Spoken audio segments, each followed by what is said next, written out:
please put your hands together for the one and the only, Melly Kazel.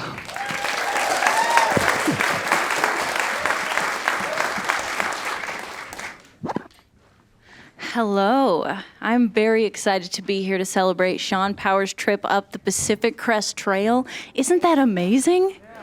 Oh my gosh. I could never, nor would I ever put myself in that situation. I'd be down to go get some cute new hiking boots, but wear them around town and not on the trail. Because I feel like a lot of people in the Pacific Northwest don't actually want to go for a hike. They just want to get together and go to REI. Right? Get a cute jacket, some pants, some boots, and then all go get a coffee. But while they're drinking their coffee, they want to look like maybe someday they might go for a hike. I think as an adult, I've only been camping one time, which I consider an accomplishment because I dated a man for 3 years. Yeah, and when you date a man for that long, he's gonna try to force you to go camping. And I agreed to go on this week-long camping trip with him and his friends. And I wasn't sure how I was gonna do, but we got there, and day one, I'm having fun. We're eating s'mores, we're jumping in the lake, it's a blast. And then I had to sleep in a tent, woke up to no shower, and had to poop in the woods, and I was done. Yeah, morning 2, ready to go home. But I didn't want to make him leave early because I thought that'd be mean, so I decided I'll tough it out, and I went and took a shower in the lake, and I shaved my legs in the lake, because if I'm gonna do nature, I'm gonna be cute. And I thought, maybe I can make it the rest of the week. And then I fell asleep, covered in lake dirt, and I was once again done.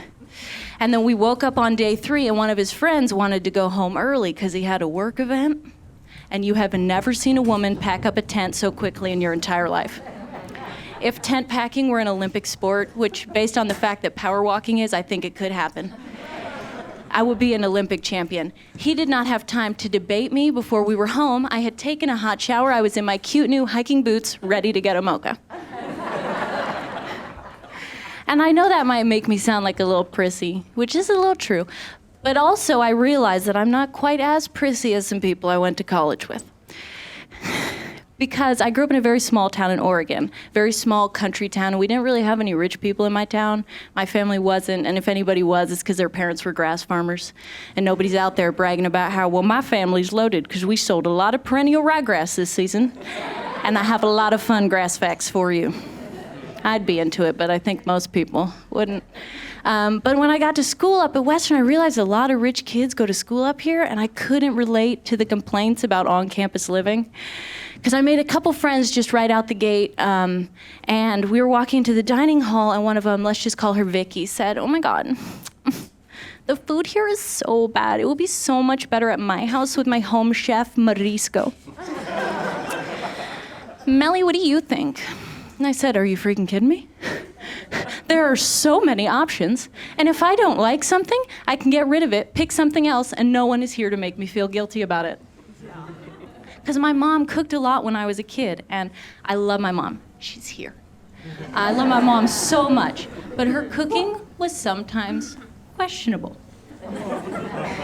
Like, she'd put down, say, a piece of chicken in front of me, and even sometimes when she set it down, she'd say, "You know what, I'm not quite sure about this one." And then I'd cut into it, and I'd think, this might be it. This one might be the one that gets me.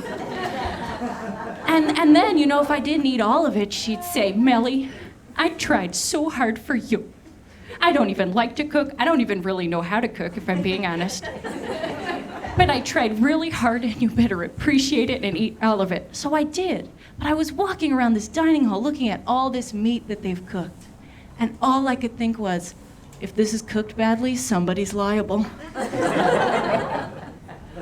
And then I was walking with my friends, and we walked from the dining hall into the dorm room. And then again, my friend Vicky said, "Oh my God, I cannot believe we have to share a bathroom with this many people. At my house, I had my own private bathroom, and it was my sanctuary. Melly, what do you think?" And I said, "Are you freaking kidding me? There are 6 sinks, 6 showers, and 6 toilets. I grew up in a house with 1 bathroom for 6 people. I'm living the dream." Because anybody with a big family with a house that has 1 bathroom knows that moment. when you're pulling into the driveway and everybody has to pee.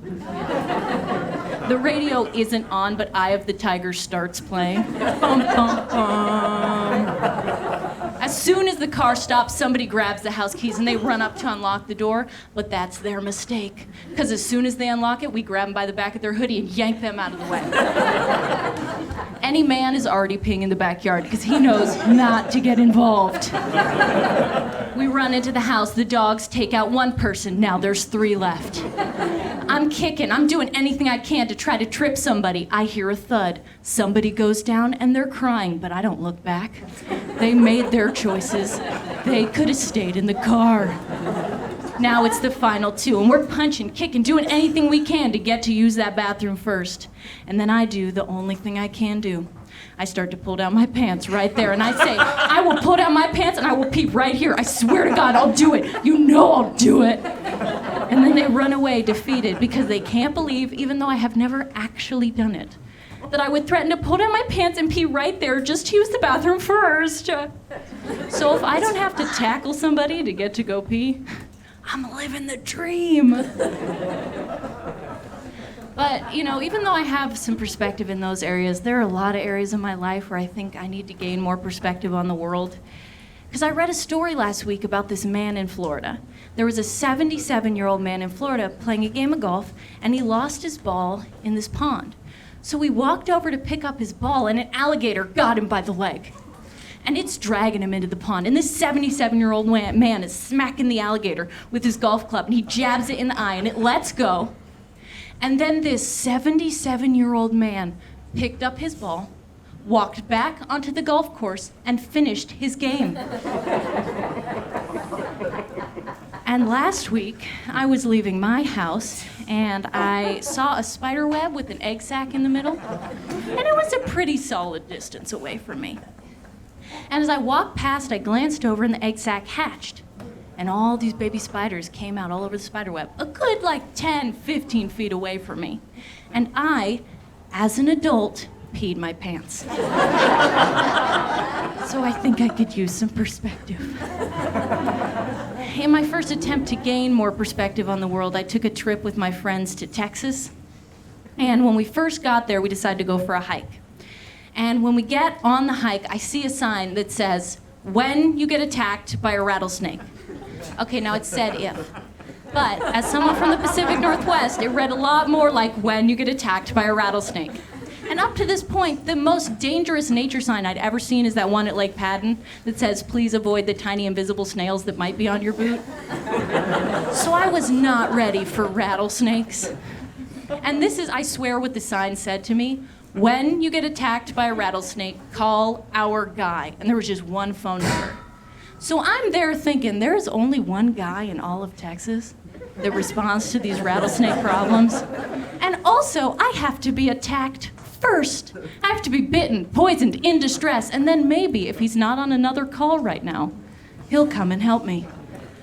So I was not ready for this trail. So every step I'm making sure there's nothing there. I'm being extra careful. The friends I went with used to live in Texas, so they thought I was insane.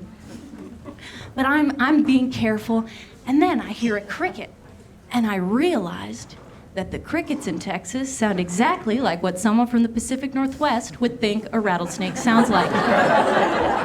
So every corner I'm jumping, right? I felt like, you know, in zombie movies, when the main characters are walking through an area where they know zombies are, but they can't see where they are, and so they know if they make one wrong move, they're gonna be eaten alive. That is how I felt on the trail that may or may not have had a rattlesnake.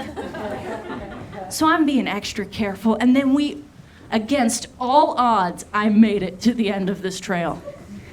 And I have never felt more amazing in my entire life. My 1.2 mile trek through maybe rattlesnake territory, and I felt like a hero from The Walking Dead. It was just incredible. I cannot imagine how Sean Powers must feel after doing the Pacific Crest Trail. He must feel like a freaking god. But thank you for listening to me talk about...